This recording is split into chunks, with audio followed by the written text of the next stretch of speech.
நீங்க பிரெக்னென்ட்டா இருக்கீங்களா? அதே நேரத்துல உங்க ஃபர்ஸ்ட் குழந்தைக்கும் பிரஸ்ட் ஃபீடிங் பண்ணிட்டு இருக்கீங்களா? உடனே உங்களுக்கு சந்தேகம் வரலாம்.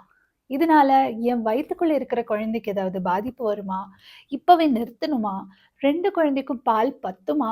இப்படியெல்லாம் யோசிக்கிறது உங்களோட தப்பில்ல. நெறைய அம்மாங்க இதே டவுட்ல தான் இருக்காங்க. ஆனா கிளியரான ஆன்சர் யாருக்குமே கிடைச்சிருக்காது. ஹாய்! என் பேரு ஷிஞ்சு. நான் ஒரு லாக்டேஷன் கவுன்சிலர். அது மட்டும் இல்லாம உங்கள போலவே ஒரு அம்மா. இந்த வீடியோல நம்ம என்ன பார்க்க போறோம்னா, பிரெக்னன்சி டைம்ல பால் குடுக்கலாமா? குடுக்கக்கூடாதா? உங்க பாடி எப்படி சமாளிக்குது? பால் எப்படி மாறுது? உங்க டாட்லர் எப்படி ஃபீல் பண்ணுவாங்க? எப்போ பிரஸ்ட் ஃபீடிங் நிறுத்தணும்? இதெல்லாம் பார்க்க போறோம். வாங்க வீடியோக்குள்ள போலாம். பிரெக்னன்சி டைம்ல பிரஸ்ட் ஃபீடிங் பண்றது சேஃபா இல்லையா? சரியான பதில் சொல்லணும்னா, எஸ். பிரெக்னன்சி டைம்ல கண்டிப்பா பிரஸ்ட் ஃபீடிங் பண்ணலாம். பிரெக்னென்ட் ஆனதுனால மட்டும் பிரஸ்ட் ஃபீடிங் நிறுத்த வேண்டிய அவசியமே கிடையாது. பிரஸ்ட் ஃபீடிங் பண்ணா யூட்ரஸ்ல லைட்டா கான்ட்ராக்ஷன்ஸ் வரலாம். ஆனா ஹெல்த்தி பிரெக்னன்சில அதெல்லாம் சாதாரணமா நடக்கக்கூடிய ஒரு விஷயம். எந்த ஒரு ஆபத்தும் கிடையாது அதனால. இதுக்கு காரணம் என்னன்னா, ஆக்ஸிடோசின்ற லவ் ஹார்மோன். அதனால தான் லேபர் கான்ட்ராக்ஷன்ஸும் நடக்குது. பட் பிரஸ்ட் ஃபீடிங்னால அது சின்ன அளவுல தான் ரிலீஸ் ஆகுது. லேபர் ஸ்டார்ட் ஆகுற அளவுக்கு ஸ்ட்ராங் கிடையாது. நெறைய மதர்ஸ் பிரெக்னன்சி ஃபுல்லா பிரஸ்ட் ஃபீடிங் பண்றாங்க. எந்த இஷ்யூஸும் இல்லாம. 2 இயர்ஸ் ஆர் அதுக்கும் மேல பிரஸ்ட் ஃபீடிங் பண்ற கண்ட்ரீஸ்ல இதெல்லாம் ரொம்ப சாதாரணமா நடக்கிற ஒரு விஷயம். உங்க டாக்டர் உங்களுக்கு எந்த ரிஸ்க்கும் இல்லன்னு சொன்னா, நீங்க தைரியமா ஃபர்ஸ்ட் குழந்தைக்கு ஃபீட் பண்ணலாம். இதனால உங்க அன்பார்ன் பேபிக்கு ஏதாவது பிரச்சனை வருமோ, இல்ல அவங்களுக்கு கிடைக்கிற நியூட்ரியன்ட்ஸ் எல்லாம் போயிடுமோ, அ அப்படின்ற எந்த எவிடன்ஸும் கிடையாது. உங்க பாடிக்கு தெரியும் 2 குழந்தையையும் எப்படி சமமா பார்த்துக்கிறதுன்னு. உங்க பாடி இப்போ டபுள் டியூட்டி பண்ணி அதிசயமான வேலை செய்யுது. நீங்க பிரெக்னென்ட்டா இருக்கும்போது உங்க பாடி அன்பார்ன் பேபிக்கு ஃபர்ஸ்ட் பிரையாரிட்டி குடுக்குது.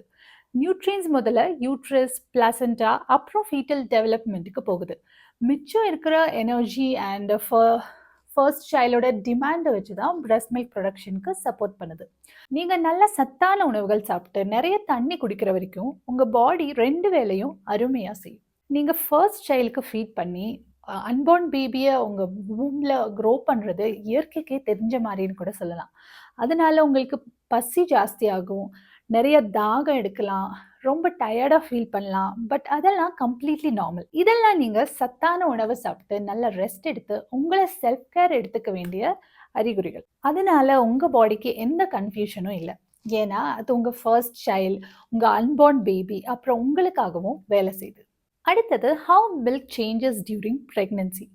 பிரஸ்ட் ஃபீடிங்ன்றது சப்ளை அண்ட் டிமாண்ட் மட்டும் இல்ல. உங்க மில்க்லயே நெறைய சேஞ்சஸ் நடக்கும். அண்ட் அது கம்ப்ளீட்லி நார்மல். ஃபர்ஸ்ட் ட்ரைமஸ்டர் உங்க மில்க் சப்ளை லைட்டா கம்மியாகும். பிரஸ்ட் பெயின், லைட்டா எரிச்சல், அப்புறம் மில்க்ல லைட்டா டேஸ்ட் சேஞ்ச் ஆகுற மாதிரி தோணும். மில்க் ஃப்ளோ கூட ஸ்லோ ஆகுற மாதிரி இருக்கும். செகண்ட் ட்ரைமஸ்டர் உங்க பிரஸ்ட் மில்க் கொலஸ்ட்ரமா சேஞ்ச் ஆக ஆரம்பிக்கும். அதாவது உங்க நியூபார்னுக்கு கிடைக்கிற ஃபர்ஸ்ட் மில்க். கொலஸ்ட்ரம் வந்து திக் அண்ட் எல்லோயிஷா இருக்கும். ஆனா இம்யூனிட்டி பவர் நிறைஞ்சது. சில டாட்லர்ஸ் ஃபீடிங் கன்டின்யூ பண்ணுவாங்க. சில பேர் குடிக்கிறது கொஞ்சம் கம்மி பண்ணுவாங்க. Third trimester colostrum production increase ஆகும். மில்க் வால்யூம் கம்மியா இருக்கும். பட் அது கம்ப்ளீட்லி நார்மல். உங்க பாடி பிறக்க போற குழந்தையோட தேவைக்காக ப்ரிப்பேர் ஆயிட்டு இருக்கு. முக்கியமான விஷயம், உங்க ஃபர்ஸ்ட் சைல்டு கொலஸ்ட்ரம் குடிக்கிறதுனால எந்த தப்பும் இல்ல. அதனால அது வேஸ்ட் ஆர் கம்மியாகவே ஆகாது. உங்க பாடி டெலிவரிக்கு அப்புறம் நியூபார்னோட தேவைய பொறுத்து மில்க் ப்ரொடியூஸ் பண்ணும். சில டைம் எமோஷனலாவோ, டயர்டாவோ ஃபீல் பண்றது தப்பே கிடையாது. ஏன்னா உங்க பாடி ஒரு குழந்தைக்கு ஃபீட் பண்ணியும், இன்னொரு குழந்தைய வயித்துக்குள்ள க்ரோ பண்ணவும் செய்யுது. சில டைம் வாமிட்டிங் சென்சேஷன் வரலாம். அதாவது ஃபீடிங் டைம்ல கொஞ்சம் ஜாஸ்தியா இருக்கும். இரிட்டபிலிட்டி ஃபீல் ஆகலாம் சில அம்மாங்களுக்கு. அத அத பிரஸ்ட் ஃபீடிங் அவர்ஷன்னு கூட சொல்லுவாங்க. இந்த ஃபீலிங்ஸ் வரலாம் போகலாம். சில மதர்ஸ் 1 வீக் நல்லா இருப்பாங்க, நல்ல மூட்ல இருப்பாங்க. நெக்ஸ்ட் வீக் இரிட்டேட் ஆவாங்க. உங்க பாடிய டேக் கேர் பண்றது ரொம்ப முக்கியம். ஏன்னா இதெல்லாம் தோல்வி கிடையாது. உங்க பாடியில ஹார்மோனல் சேஞ்சஸ்னால நடக்கிற விஷயங்கள். சில உதவிக்குறிப்பு.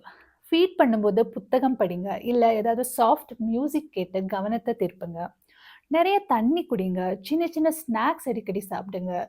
தேவையான அளவு ஓய்வு எடுத்துக்கோங்க.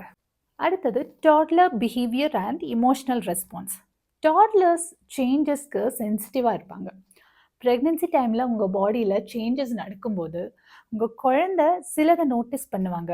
அது என்னெல்லாம்னா மில்க் ஃப்ளோ ஆர் டேஸ்ட்டில் சேஞ்சஸ் இருக்கிறது, நீங்கள் ரொம்ப டயர்ட் ஒரு அன்கம்ஃபர்டபுளாக ஃபீல் பண்ணுறது, அவங்கள கம்மியாக நோட்டீஸ் பண்ணுறது கூட அவங்க ஃபீல் பண்ணுவாங்க. அவங்களோட ரியாக்ஷன் எப்படி இருக்குன்னா, அடிக்கடி ஃபீடிங் பண்ணிகிட்டே இருப்பாங்க, அதிக கிளிங்கினஸ் இருக்கும், ஃபீடிங்கில் இன்ட்ரெஸ்ட் கம்மியாகிறதுக்கு சான்ஸ் இருக்குது. ஏன்னா மில்கில் சேஞ்சஸ் நடக்கிறதுனால. அவங்கள இந்த டைமில் எப்படி சப்போர்ட் பண்ணுறது? அவங்கள கடல் பண்ணுங்க, ஹக் பண்ணுங்க, ஸ்கின் டு ஸ்கின் கான்டாக்ட் பண்ணுங்க. அதை விட ரொம்ப முக்கியமானது, அவங்களையும் இந்த இமோஷனல் ஜேர்னியில் இன்க்ளூட் பண்ணிக்கோங்க. அவங்களும் தெரியட்டும், அவங்களுக்கு ஒரு தம்பியோ தங்கச்சியோ வரப்போகிறாங்க, இருந்தாலும் அவங்க மேலே இருக்கிற பாசம் குறையாதுன்னு. அடுத்தது, how to take care of your nutrition and energy. Pregnancy டைமில் பிரெஸ்ட் ஃபீடிங் பண்ணுறது ஒரு பெரிய வேலை. அதனால உங்களோட செல்ஃப் கேர் ரொம்ப முக்கியம். இப்போ உங்களுக்கு வேண்டிய ஊட்டச்சத்து என்னெல்லான்னு பார்க்கலாம்.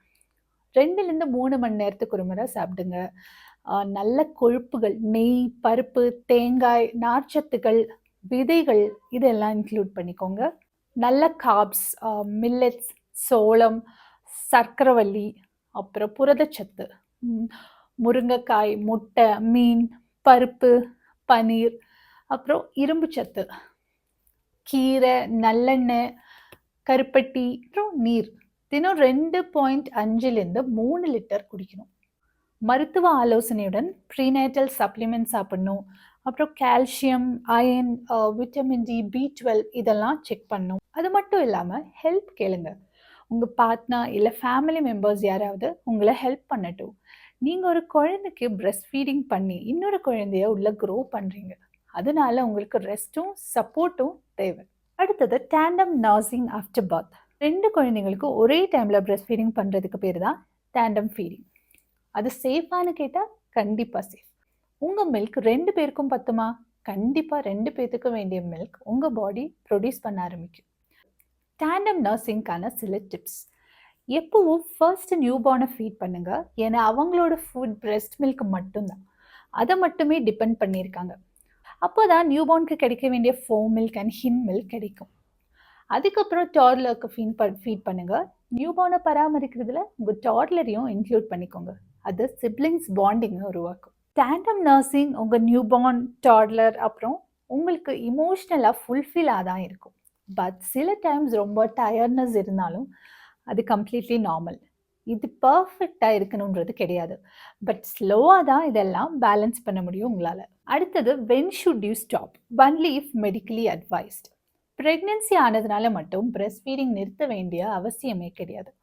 உங்களோட டாக்டர் உங்களுக்கு ஏதாவது ஹெல்த் ரிஸ்க் இருக்குது, பிரெஸ்ட் ஃபீடிங் சேஃப் இல்லைன்னு சொல்கிற வரைக்கும் நீங்கள் டயர்டாக இருக்கீங்களானோ, இல்லை வேறு யாராவது சொல்கிறாங்களோனோ, இல்லை ப்ரெக்னென்ட் ஆனதுனால பிரெஸ்ட் ஃபீடிங் நிறுத்தணும்னோ அவசியமே கிடையாது.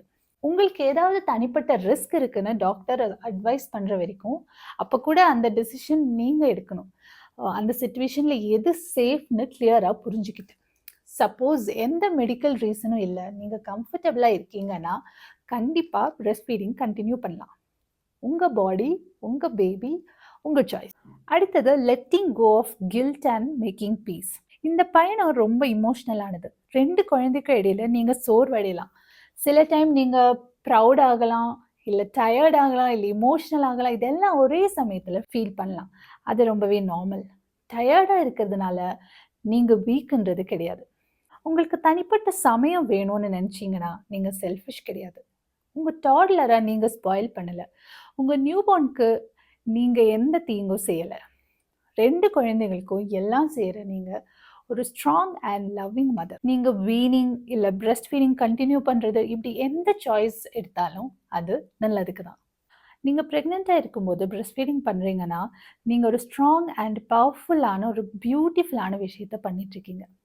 நீங்கள் 2 உயிரை வளர்க்குறீங்க. உங்கள் ஹார்ட் 2 டைரெக்ஷன்லேயும் வளர்ந்துட்டுருக்கு.